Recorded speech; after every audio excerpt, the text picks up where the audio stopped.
So I have the opportunity to work in the South Falls Lodge, handcrafted by the Civilian Conservation Corps in the 1930s. And, you know, in the morning I come down and turn on the lights and turn on the music. And it's just a magical moment every morning when you go downstairs. It's completely silent. The visitors aren't quite here yet.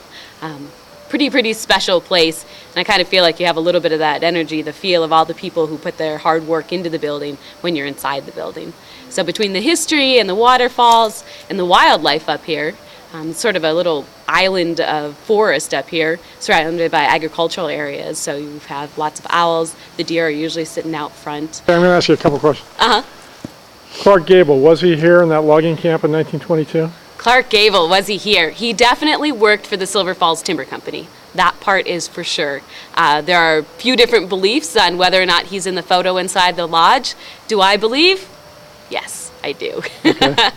So I believe he was up here. And that was 22, right? When he was 20, yes. 1922. Yep, and he dated one of the local girls. He dated a Dorfler girl. Herbert Hoover platted what was Silver Falls. So it's another one of our stories. Herbert Hoover is believed to have platted Silver Falls City. That's the way all the legends go. Documentation shows he was indeed working for his uncle, who was in charge of platting the town, and he was here at that time. He was doing those sorts of jobs. I've contacted the Herbert Hoover Library in Iowa, and they say everything lines up. Do we have proof positive that he was here, a signed document or anything? We do not have that. Do I believe? Again, I do believe Herbert Hoover. And that year would have been 19... That, I would have to look up the years. Yeah. Oh, it was platted in 1888. Silver Falls City was platted in 1888. So that 1888 would have been the year. And he was living with his uncle out here. Okay, so he was a young man at the time. Yes. Yeah, it would have been one of his early jobs.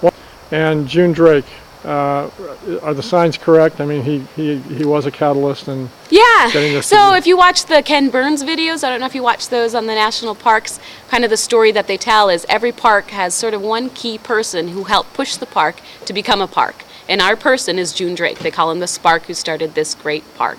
And he had a 30-year campaign to start Silver Falls as a park. Finally bought our first piece of property in 1931. So there's no doubt that he had a lot to do with this. He also forged some of the first trails underneath the parks and took some gorgeous photos, which is how he campaigned to turn this into a park. He took those photos around to the different cities and changed.